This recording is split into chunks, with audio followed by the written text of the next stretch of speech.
She thought she was just tired, but in truth, she was longing for a nameless place, a sacred silence, a time when she didn't need to prove herself, only to be. Some nights, the body sleeps, but the soul walks. And that night, while the world fell silent, she felt something calling from within, like a forgotten echo, rising from the center of her chest. A soft pulse whispering, "Come back." But come back to where?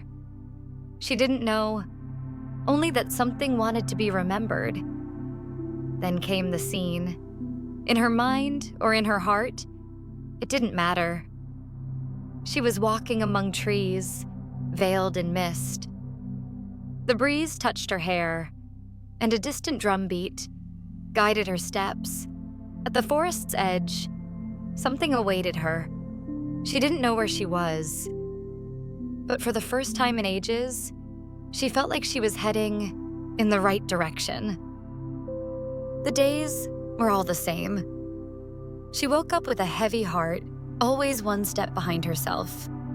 Made coffee in silence, and in the kitchen, the sound of the spoon stirring the cup was the only music of the morning. Her tired eyes avoided the mirror, not out of vanity, but because there was something there she didn't want to face. She smiled at others, but inside, something felt abandoned.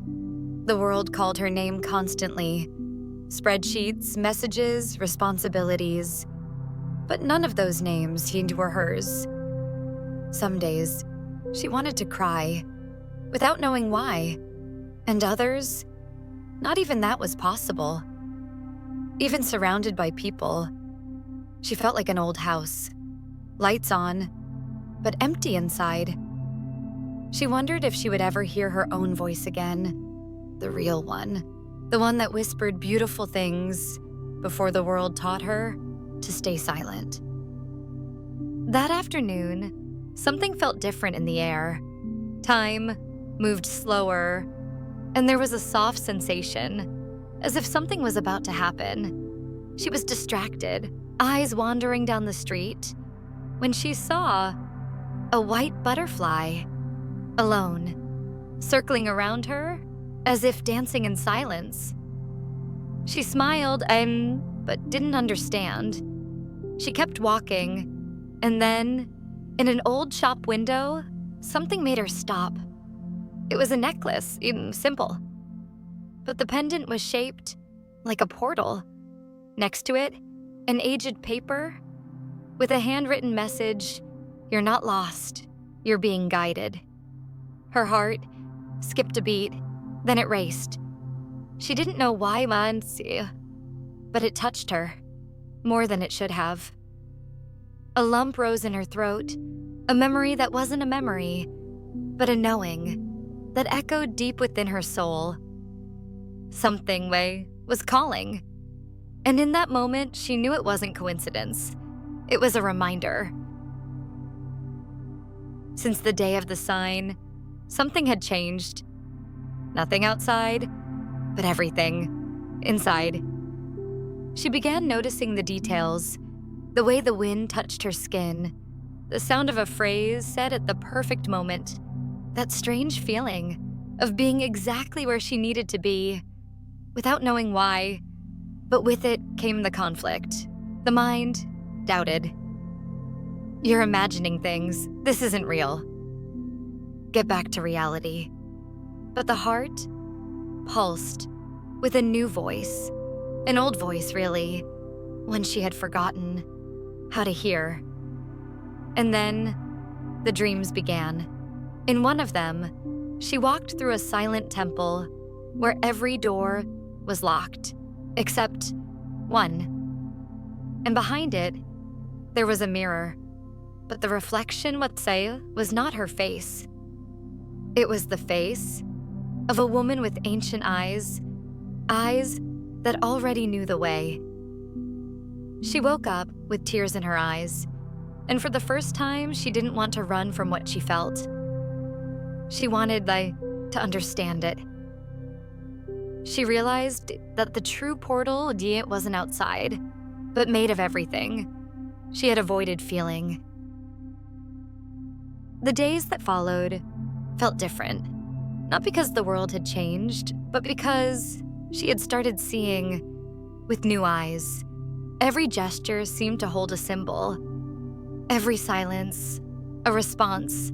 She went back into the shop with the necklace. The pendant was still there, as if it had been waiting for her.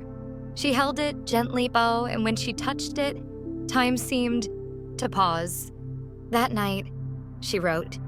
She didn't know what exactly.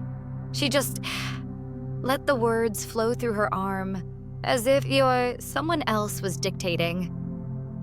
The temple you seek is not a place. It lives inside you. Every time you listen, you walk through it.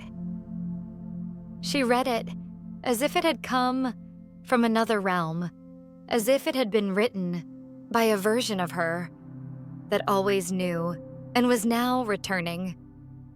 For the first time in a long while, she cried fully, not from pain, but from recognition. She was returning. The soul doesn't scream, it whispers. And when you listen, everything changes. She couldn't explain it, but something inside her felt lighter. Not because everything was solved, but because she had finally come home to herself. She spoke less and listened more. She walked slowly, seeing trees as teachers. The world still called her name, but now her soul answered first. One late afternoon, she sat before the mirror, not to get ready, but to truly see. And there, for the first time, she saw her own gaze as a portal. She remembered the woman from her dream, the whisper of the necklace, the white butterfly. It was all connected. They weren't random signs. They were codes, loving messages to remind her, you are the temple. You always were. She smiled, eyes full of tears, and whispered like sealing a pact with her soul. I've come back. The woman who once felt lost was the same woman who needed to find herself within. If this story touched something inside you, maybe it was not just a story. Maybe it was your own soul reminding you of the temple within. And if you feel ready to go deeper, I created a companion for your journey. It's called the Return Journal, a sacred space where each page guides you back to yourself. Inside, you'll find gentle questions, symbolic prompts, and spaces to write the whispers of your heart. It's not just a book, it's your mirror, a place to record the signs, the dreams, the memories of who you truly are. You can begin today, and every word you write will be a step back home. The link is below, waiting for you.